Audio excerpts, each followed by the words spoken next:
de trois choses. La première des choses, on a vu qu'en Afrique, nous avons beaucoup de talents, nous avons beaucoup de découvertes, nous avons beaucoup de savoir-faire, mais on a du mal à se vendre.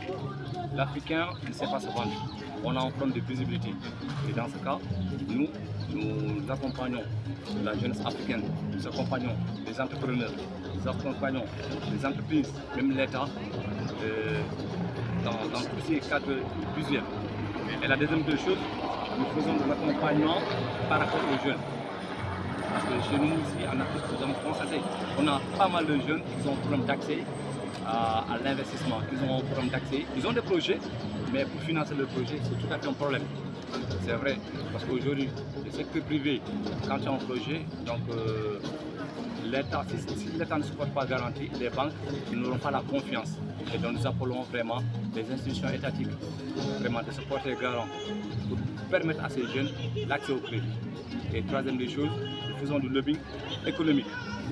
Et nos politiques, parce qu'on parle de lobbying, le plus souvent les gens pensent que c'est politique. Nous faisons le lobbying économique, cas économique. Le salon a été organisé en 2022 à Yaoundé, Cameroun. En 2024, c'était à Abidjan, Côte d'Ivoire. Et en 2026, le salon s'est vu à Dakar, au Sénégal. Et ce salon, c'est une structure regroupant 15 pays de l'Afrique, les 8 pays de l'UEMOA, qui partagent la même monnaie qu'on appelle le CFA, plus certains pays du CEMAC, Éthiopie, RD Congo, Cameroun. Bref, à nos moments, et aussi cette année, dans le cadre de l'organisation de ce salon, au lieu qu'on le fasse non seulement les 15 pays, mais nous avons fait une co-organisation avec l'Union nationale des chambres de commerce, d'agriculture et d'industrie du Sénégal, dirigée par M. Serimbou Maire Kaola. Donc, à ma personne, je remercie toute la presse sénégalaise ici présente, parce qu'aussi on ne peut pas aller sans la presse. On remercie aussi la population sénégalaise. Nous remercions aussi les exposants vraiment qui ont répondu oui vraiment à cet événement. Et je pense aussi à partir de Dakar, et Dakar sera vraiment le fer de lance de notre événement. Parce que c'est un événement, le salon Plessao, c'est un salon itinérant. Et j'en profite aussi de l'occasion pour présenter mes sincères condoléances à la famille guinéenne. Aujourd'hui que l'État de la Guinée est endeuillé, je pense que l'Afrique est endeuillée.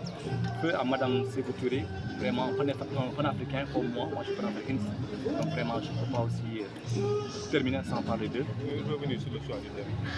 Ok, le choix du thème. Comme j'ai expliqué, l'Afrique, on a un problème de visibilité.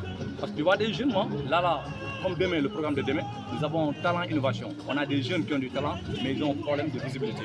Donc nous accompagnons ces jeunes par rapport à la visibilité. Dans ça même, nous allons décerner des prix par rapport à tout ce qui est innovation. Là, il y a une cinquantaine de dossiers qui ont été déposés, de projets. Parmi ces cinquantaines, on a fait le tri de 10 projets innovants. Et parmi ces 10, ce que nous allons faire, nous, c'est l'accompagnement de ces jeunes. Nous allons donner des enveloppes et aussi les accompagner au processus de le projet de A à Z.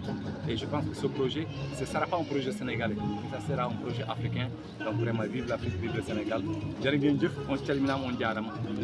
J'ai une question là. Concrètement, comment ce salon peut-il valoriser le Made in Africa face à la concurrence internationale? Ouais, c'est une bonne question.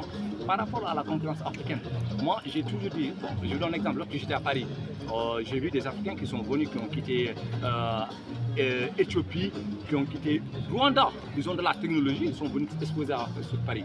Mais je dis non, c'est pas ça.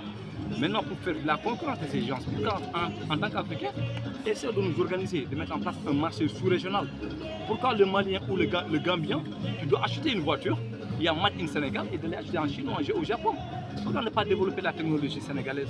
Pourquoi ne pas développer la technologie malienne? Parce que je pense que, comme on le dit en Wolof,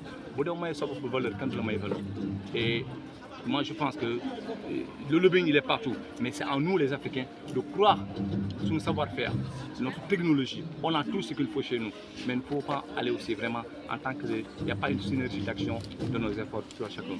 Comme vous, la presse, vous êtes là, machallah, mais essayez de vous mobiliser et taper plus fort. Pourquoi ne pas représenter l'Afrique? Pourquoi ne pas être comme les autres presses internationales? Ils n'ont rien plus que vous. Vous avez fait les mêmes études, vous avez la même technologie. C'est juste, il faut l'engagement. Et donc je pense que pour pouvoir concurrencer la première des choses, il faut l'engagement et la volonté. Merci beaucoup.